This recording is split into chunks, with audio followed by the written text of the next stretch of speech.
हरियाणा झज्जर में मुख्यमंत्री मनोहर लाल खट्टर के पुतले जलाने का सिलसिला जारी। लोकतंत्र सुरक्षा पार्टी के पूर्व सांसद राजकुमार सैनी और कमेरा वर्ग पार्टी के कार्यकर्ताओं ने मिलकर भारतीय जनता पार्टी के मुख्यमंत्री मनोहर लाल खट्टर का पुतला जलाया। पत्रकारों से बातचीत करते हुए महिला राष्ट्रीय प्रवक्ता राजबाला सैनी ने अपनी मांगों को लेकर विरोध प्रदर्शन प्रकट किया, जिसमें उन्होंने जातिगत जनगणना कर्मी और चिकित्सालय और SC/BC के लोगों को बराबरी का हक उन्हें मिले जो संविधान में लिखा हुआ है। सरकार अपनी मनमानी कर रही है और OBC के लोगों की अनदेखी कर रही है। इस विरोध प्रदर्शन में एडवोकेट मुकेश सैनी, प्रीतम सिंह, रामकुमार प्रजापत, रामकुमार जांगड़ा और सैकड़ों लोगों ने भाग लिया। झज्जर से ब्यूरो रिपोर्ट, हरियाणा।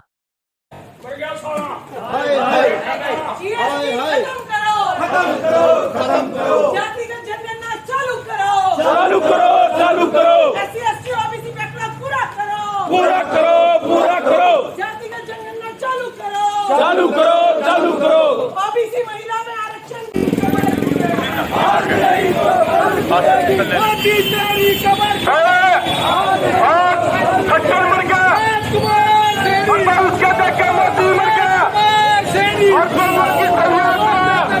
और सरकार के हर एक चौक चौराहे से आगे गुजर रही है। अरे ओ भाई और झज्जर निवासियों से निवेदन है कि भाई खट्टर की और सीना कंधा दो और उनके आखिरी दर्शन कर दो।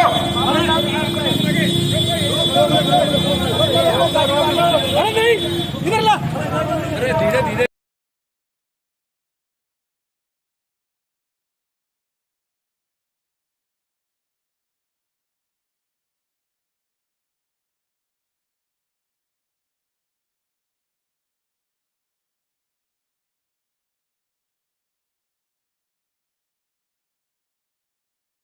नमस्कार, मैं हक के आवासी रविंद्र कटारिया। इस वक्त मैं झज्जर के अंदर खड़ा हूँ। अंबेडकर चौक मेरे सामने है और मैं कैमरामैन से कहूँगा कि अभी अभी यहाँ भारतीय जनता पार्टी के जो मुख्यमंत्री हैं उनका पुतला फूंका गया है। लोकतंत्र सुरक्षा पार्टी की तरफ से राजकुमार सैनी सुप्रीमो यहाँ पहुँचे थे और उनके कार्यकर्ता सैकड़ों लोगों के साथ यहाँ पहुँचे थे।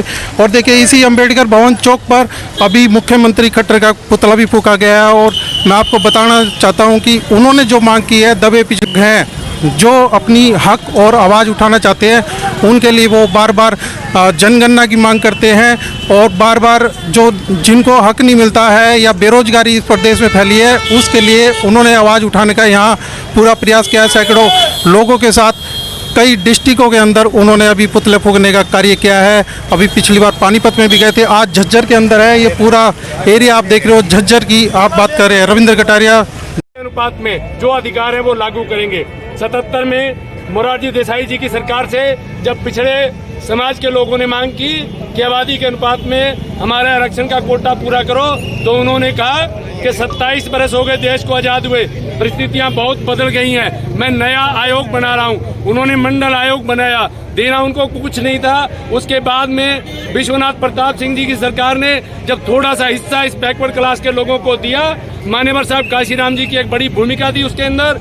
और उसके बाद जो बवाल इन लोगों ने काटा, पिछड़ा वर्ग के लोगों के अधिकारों को जो दबाया और कुचला गया है, उसके लिए लोकतंत्र सुरक्षा पार्टी राजकुमार सैनी जी के नेतृत्व में, भारतीय कमेरा वर्ग पार्टी के महेश जी और अन्य राजनीतिक पार्टियां जो सामाजिक न्याय में विश्वास रखती हैं, वो हरियाणा प्रदेश के अंदर एक संयुक्त मोर्चे के रूप में, तीसरे मोर्चे के रूप में इस हरियाणा प्रदेश की सत्ता में काबिज होंगी। और एक बात और कहना चाहते हैं साथियों, जो सामाजिक न्याय के पक्षधर पार्टियां हैं, उनके बढ़ते प्रभाव को देखते हुए आज कुछ ताकतें फिर उसी पैटर्न के ऊपर इन दोनों ताकतों को एक तरफ करके आपस में गुप्त समझौता करके इस पिछड़े दलित शोषित समाज के और सामाजिक न्याय के पक्षधर लोगों की ताकत को कुचलने का काम कर रहे हैं। उसके प्रति हम सावधान हैं। वार्ड और पंचायत, गली मोहल्ले पर नुक्कड़ सभाएं करेंगे और इस पिछड़े दलित शोषित समाज के लोगों की जो आज तक शोषण पर आधारित व्यवस्था रही है, उसको उखाड़ फेंकने का काम करेंगे।